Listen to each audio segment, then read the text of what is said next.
পর্যন্ত কোনো বয়ফ্রেন্ডও নেই। কিন্তু কে বলেছে আমার বয়ফ্রেন্ড নেই? এই যে আমার বয়ফ্রেন্ড। হাই। এটাই তোর বয়ফ্রেন্ড? তাহলে শোন, লিটার পার্টিতে ওকে নিয়ে আসিস। ওকে প্লিজ প্লিজ তুমি আমার সঙ্গে পার্টিতে আমার ফেক বয়ফ্রেন্ড হয়ে চলো না। সরি, আমি এসব করতে পারবো না। দেখো আমি যদি ওই পার্টিতে যাই সবাই আমাকে অপমান করবে, কারণ আমার তো সত্যিকারের কোনো বয়ফ্রেন্ড নেই। মনে হচ্ছে ওর বয়ফ্রেন্ড হওয়াটাই উচিত আমার। সবাই রেডি হয়ে যাও, আজ আমরা ওকে ইনসাল্ট করতে যাচ্ছি।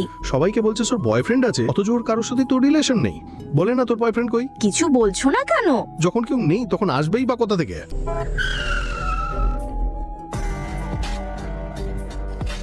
বন্ধুরা তখনই রাত চলে আসে। কে বলেছে ওর কোনো বয়ফ্রেন্ড নেই? আমি ওর বয়ফ্রেন্ড, ডোন্ট ওয়ারি, আমি আছি তো। তুমি হয়তো জানো না, যার সাথে তুমি আজ এই পার্টিতে দাঁড়িয়ে আছো, তুমি যে কোম্পানিতে কাজ করো সেই কোম্পানির মালিক আমি, বুঝলে?